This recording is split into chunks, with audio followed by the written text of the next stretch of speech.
That's all right. Feel free to dig in. Thank you. So, a bit of a weird experience, right? You just probably looked as good as you've ever looked in there, and then still don't get to come out with a W. What's the emotions like right now? It'd be sort of like if I handed you $100,000 on top of your salary and then went, psych, and then I took it from you. That's how I feel right now. I feel like I'm gutted. I really think I would have finished him in that second, and I think I would have got a performance bonus. And I think I deserved it off the way I was fighting. I'm also pretty annoyed because I wasn't I'm not an eye poke guy. That was my 30th fight. I've never poked anyone in the eye, not that I can remember. I wasn't doing this. It was just trying to frame off his face, and it slipped up into his eye, and it was nasty. And I know Pineda, the kind of fighter he is, he wasn't really looking for a way out. Like that, he'll fight to the death. Like that motherfucker ain't worried about it. So, it was just he was trying his best to get the doctors to let him fight. I chimed in a little bit for whatever it counts for, and it looked like the doctors thought about it, and then just said no. I'm gutted, man. Yeah, because you landed, I think, 2 head kicks in that first round that seemed to have him really in trouble, and it looked like the finish was nearly there, and he survived to the end. Do you think you were going to end that fight in the round before the eye poke? I think we'd have seen more of the same in the second. I don't think it was getting better for him. No disrespect, Pineda's a G. Been around a long time. He's a dog. So, yeah, I have no ill will towards him, but I don't think he was going to make it out of the second with me. I think it was getting worse. I hit him with both those head kicks and the liver kick. It hurt him bad. And my wrestling coach, Danny Castillo, is too good. So I went into wrestling, started wrestling because I wanted to prove something. I should have just stayed on him and swarmed him a little more. I think the fight would have been over. But there's a very nice lateral drop in there, if I remember. Oh, thanks. Yeah. Thank you. I've been doing that. I don't know why that move stuck with me. I learned that in 8th grade. And it's just there for me all the time. I want to say something cool and exciting and give you guys a good whatever. I just probably lost $100,000 off my check. So I wish I could be a little more clever for you. But instead, I'm going to sit here and eat pizza and fucking listen to the Smiths in my head. Okay. It's a good choice. I don't want to get into your finances too much, but you were here the other day talking about how you got a mortgage to pay and stuff like that. Is this one of those moments where the show and win structure of MMA contracts really sucks? Sucks bad. But this isn't some big meta statement about the sport. We're fucking prize fighters. We're gladiators. To the winner goes the spoils, right? You win your fight. You know what you're signing up for. You win your fight, you get twice your money. You really, really win your fight, you get an extra 50 G's. That's how the sport goes. I'm not calling for some massive recall of that. I just have a fucking mortgage to pay, so it would have been cool to get the extra money, Thankfully, I've grown up around guys like Danny Castillo and Uriah Faber, who are some of the best examples in this sport of taking fight money and turning it into real money. Because you see a lot of fighters end up retired with fucking nothing. And thankfully, my big brothers, the guys who raised me up in Team Alpha Male, taught me about investing and taught me about making smart choices, and it took me a little while to listen. I bought a couple Harleys first, but I'm being smart with my money. So it's not like I'm going to be out on the street Monday, but it would have been nice. I just bought a house. I want to start a family in the next year or two. I'm planning ahead for that shit. So I'm pretty gutted. Yeah, it'd be nice to run it back. I was about to say, on the flip side, though, you said that you're trying to fight more regularly. These are the sort of things. I'm sorry. Continue, please. It was a negative test you got the other day. Yeah. Okay, good. You didn't. You said you want to be a bit more active. These are the sort of things that happen that they do try and rebook you pretty quickly. So do you think you could be able to turn around and just get another fight? Yeah, dude. Let's go again. Whatever, tomorrow. I don't care. Let's do it. I want to be able to enjoy my fucking summer. I was supposed to fight Daniel Pineda in April, and they said, nah, it'll be May. Actually, no, it'll be June. And then and the end of May, they said, actually, instead of June, it might be Chaz Skelly in July. And then in July, they said, actually, it'll probably be August. And they said, actually, you want to fight Daniel Pineda in 4 weeks in June? That my last 6 months has just been being in camp. And now I didn't even get the payoff. There wasn't even the big moment. So yeah, the sooner the better. Let me get right back in there so that I can have at least 2 weeks to... Dude, I missed out on cornering one of my friends' fights. I missed out on taking my girl on a trip. I missed out on family events. I missed out on a dozen things because it was I might fight next month. I might fight next month for 4 fucking months. And then this happens. Yeah, get me back in there. I don't care. I'll fight later. I'll finish this pizza and fight. I don't give a fuck. I just want to stay active. That's all I care about. Well, sorry, it wasn't the result you wanted, but you looked. Sorry, I'm ranting. I didn't mean to take that out on you. That's okay, it's fine. I really appreciate you. Congratulations on the performance, at least, mate. I just want to point out you have blood all over your hands and you're eating pizza. I had to return some videotapes. I feel lethal, on the verge of frenzy. I think my mask of sanity is about to slip. Sorry, I've been waiting a long time to say that. It's okay. I just don't have anything to rebut that. Yeah. Not a big fucking Patrick Bateman guy, huh? No. Which is worse, a loss or this kind of a fight where you won? I mean, you did win. A loss, way worse. Yeah, a loss for sure. But this I don't know. That's what I think is so. What I think is so rough about this is Pineda and I are both guys who are real fighters. Like, we don't really play the game of MMA. We're both fucking fighters. We're in there to put on a show, try to kill somebody in front of us. And I didn't get to win the way I wanted to win, and he didn't even get to lose. Like, he didn't get to go out on his shield, really. He was asking to keep going. I just talked to him while he was getting stitched up. He goes, yeah, like, I was getting my ass kicked, but I don't want to lose like that. No real fighter wants to lose or win like that. So, yeah, rough night for both of us. Did he sound like he'd want to run it back with you, or is he kind of like, I don't? That's up to him and his camp. They seem like great dudes. I don't really know where he stands. I would like to run it back, or just give me someone else. Like, I just want to fight. I want to make money. I want to be active. I want to cement a legacy. I want to do all these things, and this felt like my coming out party, and it's my party, and I'll cry if I want to, I guess. And we hear about all these discretionary bonuses that Dana gives out. Is this a chance you maybe want to ask him? Oh, Uncle Dana, please, baby. Papa's got a mortgage to pay. No, yeah, I think that like, I understand that wasn't the official decision that I'd prefer. But yeah, if that wasn't a 50 grand performance, I don't know what is.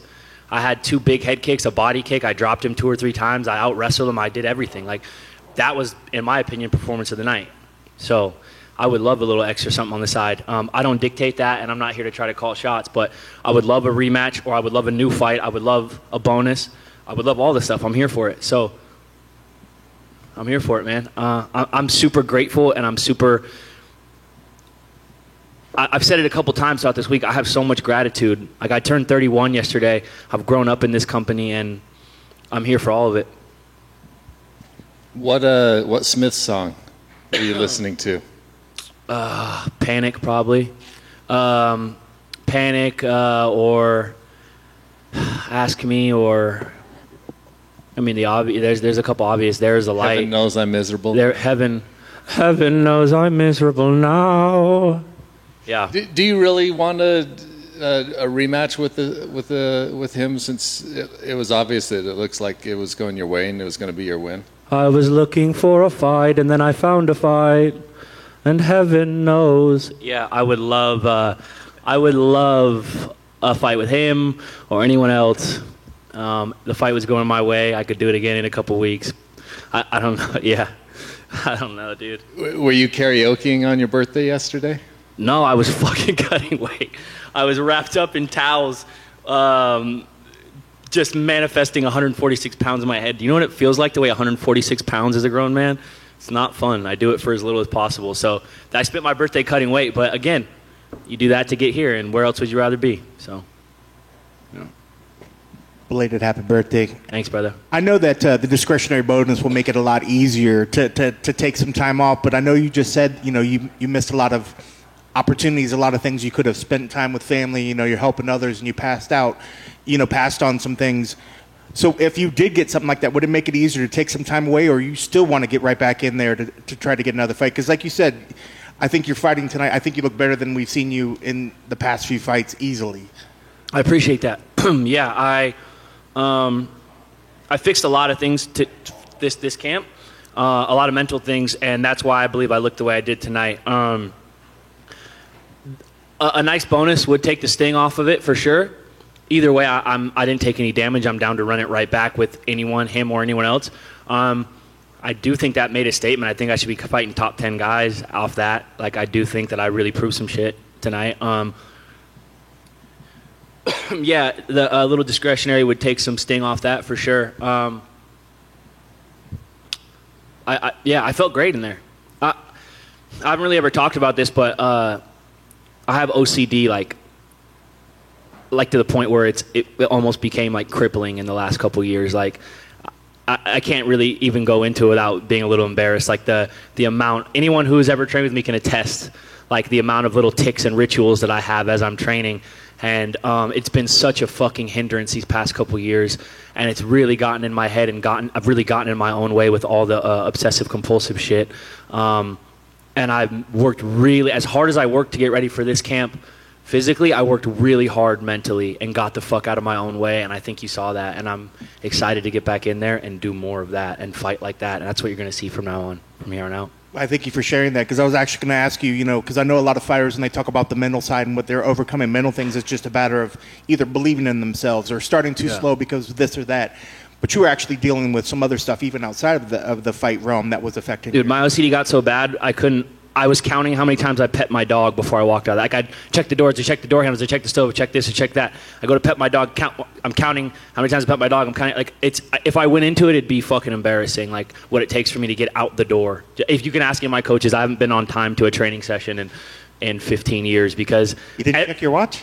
Dude, this is what I do. I go, I'm going to leave at 7. I'm leaving at 7. And then at 6:55, I'm fucking checking door handles and checking the stove and checking this and doing all these stupid little rituals, like... And that translates into training. It translates into every part of my life. And I've worked really hard to fix that. And it felt good in there, man. It felt really fucking good today. And I know there's no quick, easy answer for a lot of people, but that is, an affliction that does affect a lot of people out there. Was there one thing that really sort of worked for you to help, I don't know, get out of your head a little bit that you maybe could share to others that maybe are dealing with some things like that? I'm not an expert or anything, so I wouldn't ever presume to give someone advice. But for me, what works for me is just retraining myself. I have to stop myself. Like, there's, like, when I go to check the door for the 9th time and I'm staring at the fucking door and I know that it's locked and I can see it's locked and I want to go touch it and do my ritual, I have to just punk myself and go, no, like, take your ass to bed or get out the door or go do this thing. Like I have to train myself every time. Even this entire week, I'm like a dog. Like, I get distracted by this and I have to corral myself back on track. And after a few months of that, starting to see the results. And by no means is it fixed. I don't think, but I don't think there's it's just like training for a fight. It's just like anything else. It's probably not like a real easy, quick answer. For me, it was just retraining myself and putting my foot down and holding myself accountable and doing just like training for a fight. You have bad habits, you fix them over repetitions. I've done so many reps of getting out of my own way, of stopping my own little rituals and not trying to control every single little thing and not the way I feel being contingent on 8 other different outside factors. Like, these are things I've worked on really hard. I haven't really talked about it. Probably shouldn't have brought it up now because we're 10 minutes into this question, so I apologize. But yeah, it's something I've been dealing with, and I feel like I've got a handle on it, and it showed in my performance, I think. Yeah, I think your performance was wonderful. And I guess Thank you. The last thing that on that, do you take any solace from the fact that, the fight didn't end how you wanted it, but you were fighting at such a high level? Can you take at least a little bit of happiness away from the fact of how you were performing in there? I'm happy about the gains that I made that no one else will see, the mental stuff. I'm happy about my preparation. I think my preparation was perfect. I was disciplined. I think I prepared for this fight perfectly. I think everything you see, fuck, you're going to get me emotional. Damn it. I'm not going to do it. I'm not going to cry. Everything you saw out there was from my coaches. That's what I take away. I got really good coaches, and they worked with me and been patient with me, and have helped me so much. All that wrestling, all the grappling. I mean, you saw my Bryce Mitchell fight. You saw my wrestling there. You saw my wrestling today. That's my wrestling coach, Danny Castillo. My striking, Kieran Fitzgibbons and Michael Malott. My jiu-jitsu coach, Fabio Prado, who wasn't here with me this week. I even went out to train with John Donaher and Gary Tonin. They helped me out. Really, all of that was just a manifestation of having really good people around me who believe in me. And I don't know what I did to deserve it, but I'm super thankful for them. Well, thank you for sharing, and I'm sorry you didn't get the outcome that you wanted, but it was a hell of a performance. Thank you, sir.